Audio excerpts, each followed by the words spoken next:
Oke Mas Bro, pertama kita buka dulu baut keempatnya, kita lepas, kemudian kita lepaskan penahannya ya. Caranya cukup mudah, bisa dilakukan di rumah. Untuk Mas Bro yang mungkin tidak ada waktu untuk ke bengkel, bisa dilakukan di rumah sendiri. Kemudian kita lepaskan segitiganya. Oke.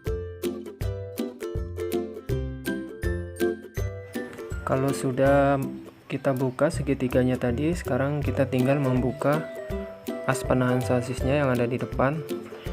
Usahakan menggunakan kunci sok ukuran 17 karena as ini cukup kencang ya Mas Bro, apalagi yang belum pernah dibuka sama sekali. Oke, langsung saja kita buka dulu ya.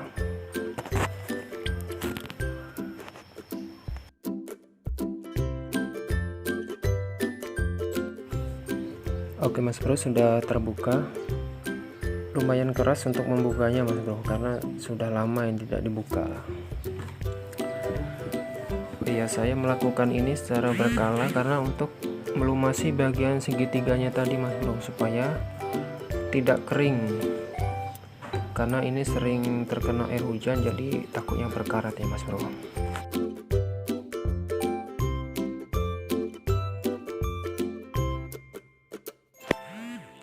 Oke Mas Bro, setelah terbuka seperti ini, sebaiknya terlebih dahulu dicuci ya, menggunakan rinso atau deterjen lain, supaya oli-olinya ini terbuang dulu. Baik, saya akan mencucinya dulu. Oke Mas Bro, ini hasilnya setelah saya cuci tadi menggunakan rinso ya.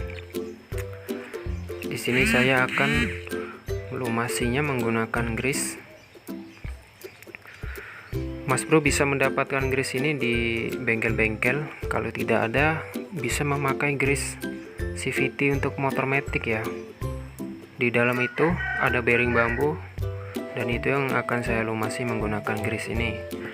Tujuannya agar grease itu tidak habis, apalagi yang sering terkena air hujan, maka grease itu akan mengeras dia Mas Bro. Makanya di sini saya akan tambahkan grease baru supaya kelahar bambunya itu, bearing bambunya itu tidak kering. Dan biasanya kalau sudah kering itu akan bunyi berdecit. Kalau sudah bunyi berdecit itu tandanya kelahar bambunya itu kering Mas Bro, tanpa ada pelumas. Dan itu jika dibiarkan terlalu lama bisa rontok dia kelaharnya, dan pastinya kurang nyaman dipakai ya Mas Bro. Makanya secara berkala sering dikasih pelumas sendiri. Bisa dilakukan di bengkel, atau Mas Bro yang punya alat-alatnya bisa dilakukan di rumah. Caranya cukup mudah, tidak usah ke bengkel ya. Kalau ke bengkel itu pasti biasanya sudah diganti saja itu, kalau ada yang part yang aus. Tetapi kalau dibongkar sendiri kemungkinan bisa diakalin ya, untuk menghemat biaya sendiri. Kemudian kasih pelumasnya untuk asnya ini Mas Bro, dikasih juga ya. Oke, kita lumasi dulu saja.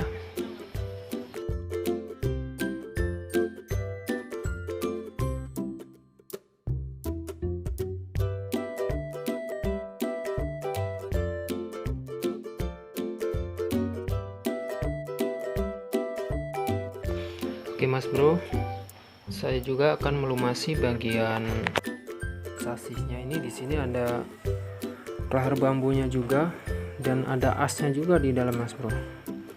Ini adalah bekas grease yang sudah lama ya, sudah tercampur dengan lumpur ini Mas Bro. Dibuka saja ini, kita lumasi juga di dalamnya. Biasanya kalau terjadi oblak di sasis ya, di oblak kanan kiri, itu biasanya disebabkan oleh kelahar bambunya ini Mas Bro. Nah, di sini nih ada kelahar bambu ya, tuh ada dua kanan kiri.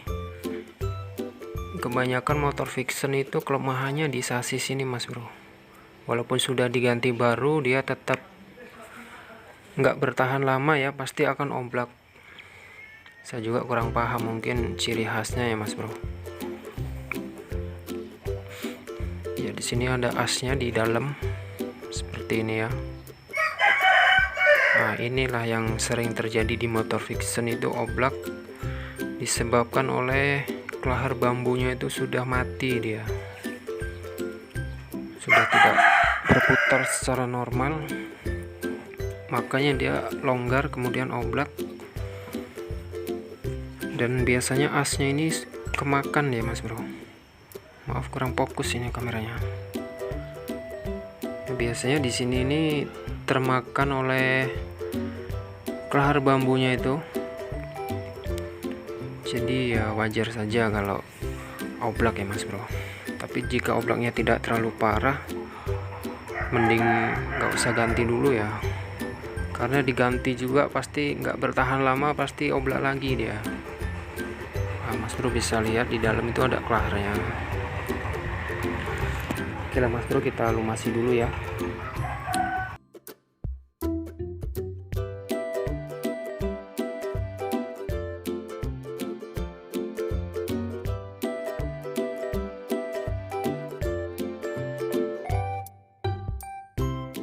Baik mas bro, perhatikan di sini yang ada tidak ada coakannya itu berada di bagian depan, kemudian yang ada coakannya ini berada di bagian belakang. Jangan sampai terbalik ya mas bro, karena jika sampai terbalik bisa dipasang, memang bisa, cuma kalau terbalik dia shocknya itu akan turun, jadi lebih pendek ya, jadi terlihat seperti motor ceper ya kan, nggak pantas ya mas bro, motor laki tapi ceper. Kemudian untuk ini penahannya ini jangan sampai terbalik juga, dia yang ada bagian lebih rata lebih tajam itu berada di dalam ya mas bro, kemudian bagian yang agak cembung itu berada di bagian luar. Langsung dipasang aja dulu ya mas bro.